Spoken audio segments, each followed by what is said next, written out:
Hello everyone and welcome back to my channel. My name is Madeline and I create knitting content here on YouTube.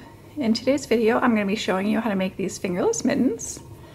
And the fun thing about these is that you can basically just make these with leftover yarn. So you can see here I have 3 different colors and this yarn is Brooklyn Tweed. And what it is it's a really nice pattern. Basically we just use slip stitches to create these elongated stitches, and I'll show you each of the steps along the way. We're going to start off with a cast on. Then I'm going to show you how to knit them using magic loop. You can of course use double pointed needles if you prefer. Then we're going to work on basically these slip stitch rows. I'll show you the thumb increases, and then I'll also show you how to place this ribbing at the top and also how to pick up and knit the thumb. So down in the description box below you're going to find the full written version of the pattern, and if you have any comments or questions please feel free to leave them down below.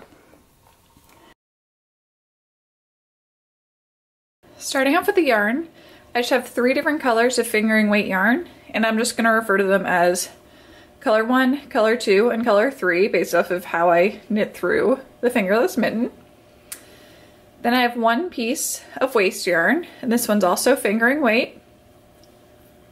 1 tapestry needle to weave in my ends and also place stitches onto the waste yarn.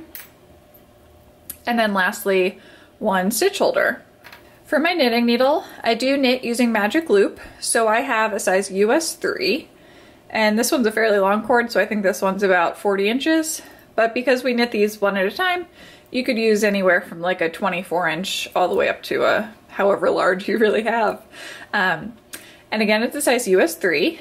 If you prefer using double pointed needles, again, you just need the same needle size and double pointed needles. And also another thing to note is if you do want to do the bottom ribbing on a smaller needle size, you definitely can.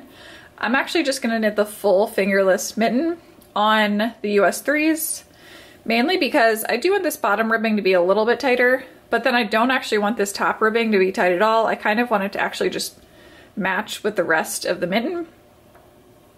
So that's why I decided to only use 1 needle size for the full thing. So now let's get started with the cast on. To start off, I'm going to cast on a total of 48 stitches onto my knitting needle, and I would recommend using a stretchier cast on. So the long tail cast on or the German twisted cast on are great ones to use. I do have a video on those and I'll link that down below. The one I'm using today is going to be the German twisted cast on, and again it's going to be a total of 48 stitches.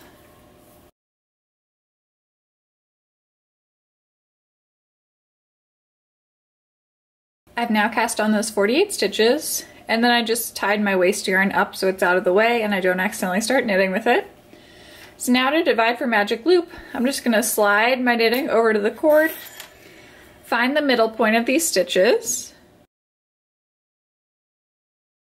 divide the stitches at that middle point, and then just bend and pull the cord so that half the stitches end up on each needle.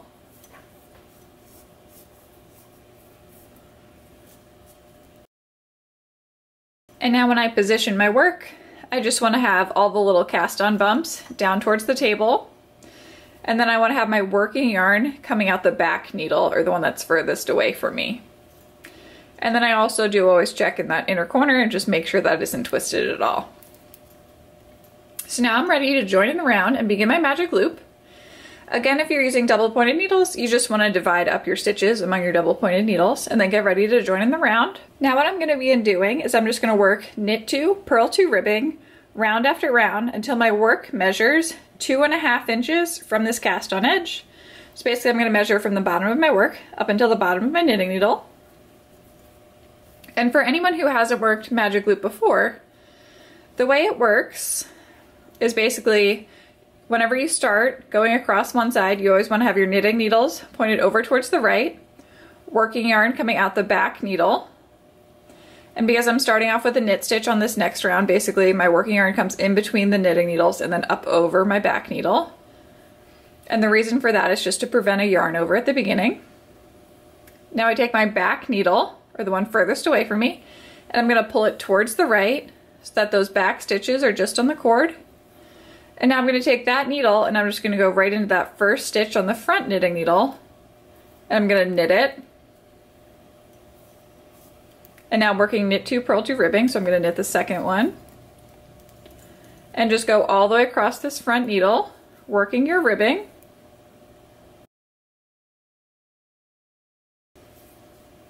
Now I've just finished going across that first side. So again, I want to pull my cord of the one that doesn't have a knitting needle coming out of it, just until that second knitting needle ends up back on my work again.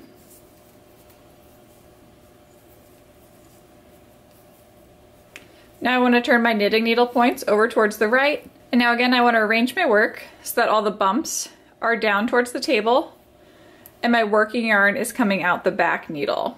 And again, I want my working yarn to come in between the two knitting needles up over that back needle. So every time, that's what you want to make sure whenever you start going across the side. Knitting needles pointed towards the right, working yarn coming out in between the knitting needles up over that back needle. And again, I'm going to take that back needle, or the one furthest away, pull it towards the right, and now I'm just going to continue working that knit 2, purl 2 ribbing across this side.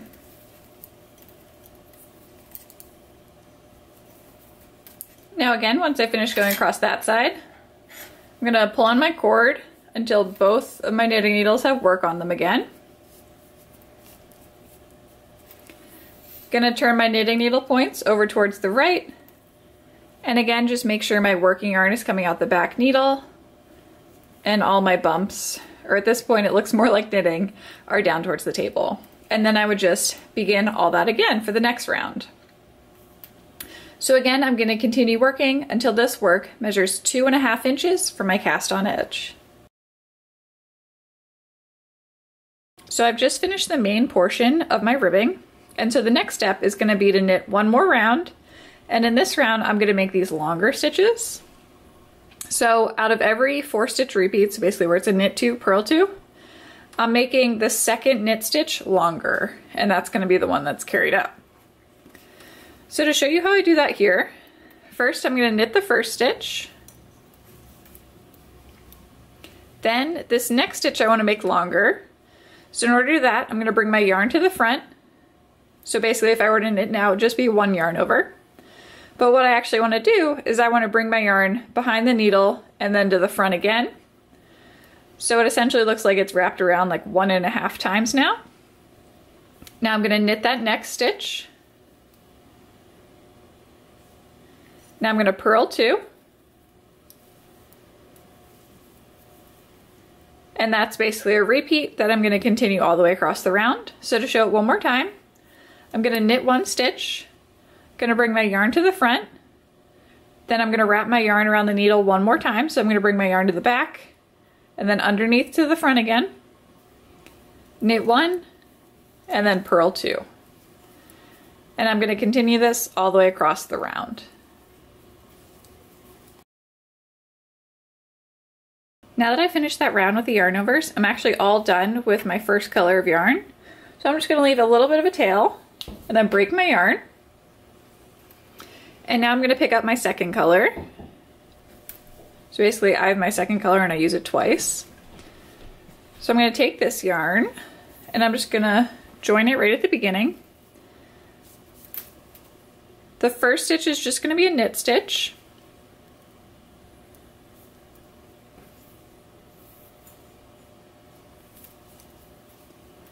Now for the second stitch though, what I want to do is I want to drop off my left needle, those 2 yarn overs. Then I want to pick up that stitch with my right knitting needle, and then I just want to pull on it so it becomes longer. Now I'm going to knit the next 2 stitches.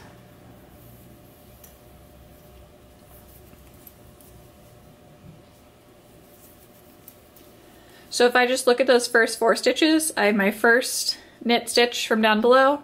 I have the slip stitch that's a lot longer than the rest of the stitches. And then I have the 2 purl stitches that I knit right into. So to show one more time, I'm going to knit the first stitch. I'm going to drop those 2 loops around off my needle.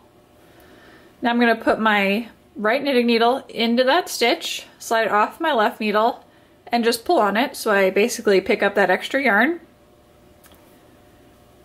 Now I'm going to knit the next 2 stitches.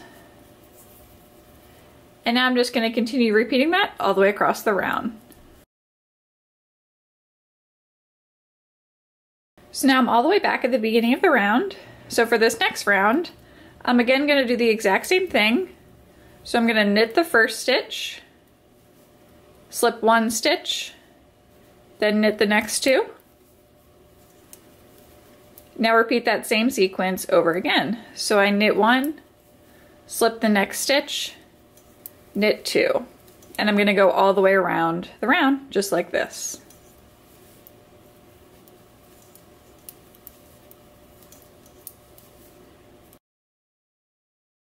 Now for the next round, what I want to do is I want to increase at the beginning of the round. So I want to do a make one left. So I want to pick up the bar in between the stitch I just worked and the one I'm about to work from front to back. So I'm going to take my knitting needle point, go underneath that bar from front to back, then knit into the back of that loop.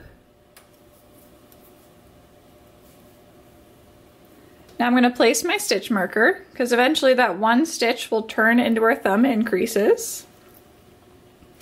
And again, I'm going to continue across the round the same way as last time. So I'm going to knit one, slip the next stitch, then knit the next two stitches. So for the last round of this sequence where I'm carrying these white bars up, all I'm going to do is I'm going to go all the way around the round and I'm going to knit every single stitch. So I'm going to knit all the gray stitches and the white ones.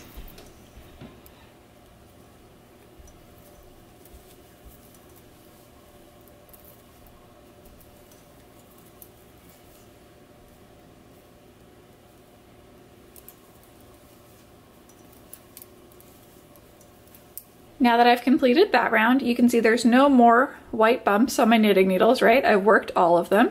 So I only have gray stitches now. So now I'm going to show you the thumb increase round. So to work the thumb increase round, you want to take your left knitting needle underneath the bar in between the stitch you just worked and the one you're about to work. So it's kind of like if you stretch out the side of your work, you'll see there's that top bar. So you want to go underneath that top bar from front to back, then knit into the back of that loop. Knit over to the stitch marker. So because this is the first one, it's just going to be one stitch. And then we want to do a make one right. So again, we're going to go underneath the bar in between the stitch we just worked and the one we're about to work. This time from back to front, and then knit into the front of that loop. So we're going to do a make one left, knit until the stitch marker, and then a make one right. Now I'm going to pass the stitch marker and continue working all the way across this round.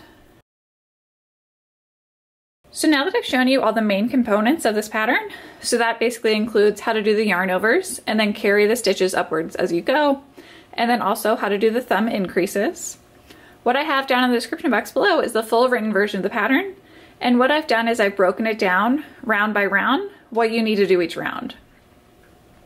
So for example, on some of these rounds, it would have told you to slip every one of the stitches you should have slipped. And then on increase rounds, it'll tell you to increase and then knit across the rest of the round, or increase and slip stitches. It'll tell you exactly what to do on each one of these rounds, and it'll also mention where to switch your colors. So be sure to check that out down in the description box below. And then what I'm going to do is I'm going to catch back up with you once we're back at the top of the mitten up here, and I'll show you how to do this final round of the yarn overs, and then also place your thumb stitches onto the waist yarn. I just wanted to mention real quick too, once you get past that first round of the slip stitches, the upper rounds where we're switching colors, you're actually only doing it on the front side of the mitten, because I was afraid if I did it on both sides, then basically that would get caught on something when I was wearing them. So again, it's only that bottom one that goes all the way around. So in the rest of the pattern, you'll see to repeat it 6 times rather than go all the way around the round. So just wanted to mention that. So now for this final round, before we switch back to, again, the cream colored yarn, all I'm going to do is I'm first going to knit across the thumb stitches. Now the next thing I'm going to do is I'm going to knit one stitch, do 2 yarn overs, knit the next stitch, and then knit 2. So I'm going to repeat that again all the way across just the front side of the mitten. So I'm going to knit 1, do 2 yarn overs, knit the next stitch, then knit 2. Now I'm going to turn my work and I'm just going to knit all the way across this back side. Now I'm back at the beginning of my round, so I'm going to break my yarn and I'm going to leave about an 8-inch tail. And now I need my tapestry needle and my waste yarn. I like to just pull all the way to the right my back needle just so it's out of the way. And now I'm going to slip each one of these thumb stitches onto my waste yarn. I'm going to remove my stitch marker. And I like to just tie the waste yarn just in a little bow, just so I make sure they're secure. So when I rejoin my next color, I'm actually going to start off just knitting the whole first round rather than starting off right with the ribbing. So to do the first round, I'm going to rejoin my white yarn and just knit that first stitch.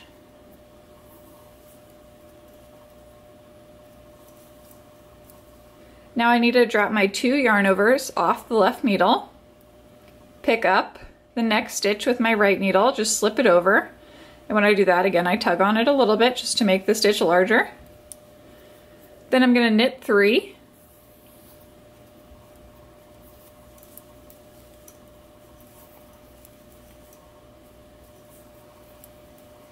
And again, I'm going to repeat that whole thing over again, where I just slip the 2 yarn overs off, slip the next stitch purlwise with my right needle and pull on it so it becomes a little bit longer, and just continue all the way across the front of the mitten, just like this.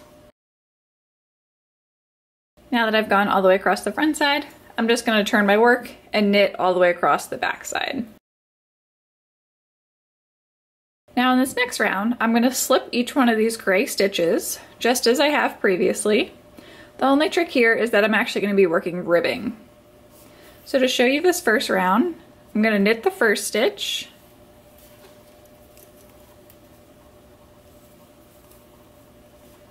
I'm going to knit the first stitch, slip the second stitch purlwise, which is just going to be the gray stitch, bring my yarn to the front, purl 2, and then repeat that same set of 4 over again. So I'm going to knit 1 stitch, slip the next stitch purlwise, which is going to be the gray one, bring my yarn to the front, and purl 2. So I just finished that side with a purl 2. So I'm going to turn my work, and on this side I don't have to worry about slipping stitches or anything, so I'm just going to continue the ribbing. So I'm just going to do knit 2, purl 2, all the way across this back side.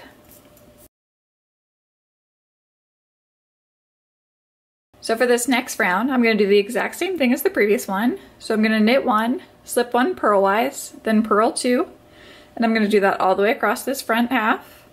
Then on the back side, I'm just going to work regular ribbing.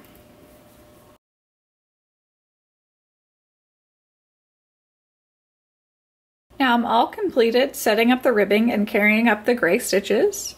So all I'm going to do now is I'm just going to work in each one of those gray stitches into my ribbing. So I'm going to have knit 2, then purl 2, all the way around. And I'm going to continue this ribbing for 1.5 inches. So basically I'm going to measure from the bottom of where this white is up until the bottom of my knitting needle. And when that's 1.5 inches, I'm going to be ready to cast off. And now, of course, you can try on yours and decide if you'd like it any longer or shorter. It really will just depend how far up your hand you want it to go. So I will come back and show you what mine looks like when I'm ready to cast off. So now the final step before we get to the thumb is the cast off. And for this one, I like to do a really stretchy cast off, just because that's basically where your fingers are and you need a lot of mobility there. So to do it, it basically just depends on whether your next stitch is a knit stitch or a purl stitch. So my first stitch is a knit stitch, so I'm going to knit that. Next stitch is a knit stitch, so I'm going to knit it.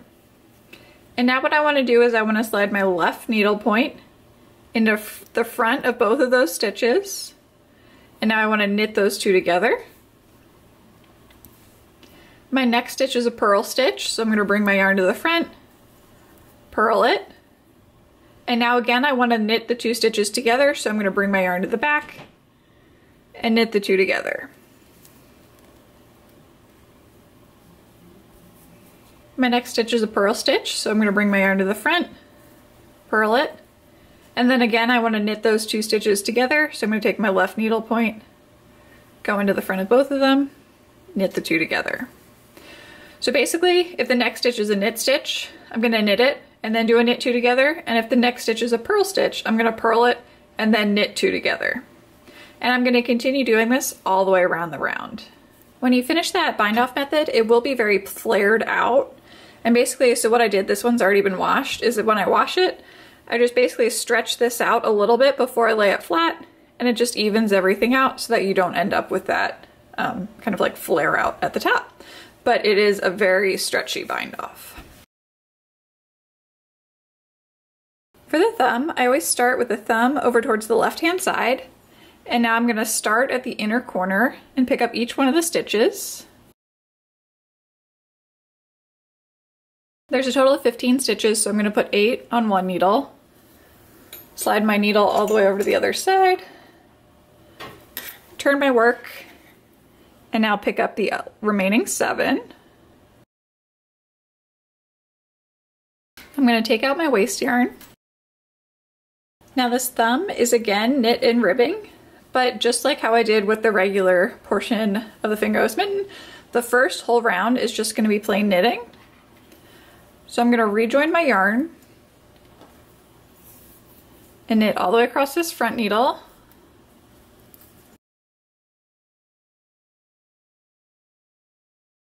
Turn my work, and now on this second side I'm going to knit the remaining 7 stitches, and then I want to pick up 1 stitch from this inner edge.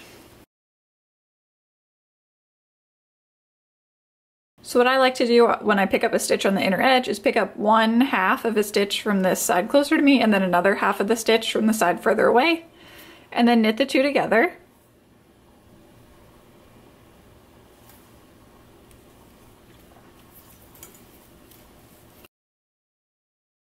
So now that I've finished that first round, I have 16 stitches on my needle, so I'm going to continue doing knit 2, purl 2 ribbing. And again here you can really go as far as you'd like to. So on mine I went about 3/4 of an inch, and then I used the same cast off method as the top portion of my mitten. I hope you enjoyed this tutorial. If you have any comments or questions, please feel free to leave them down below. And if you're new to my channel, don't forget to subscribe.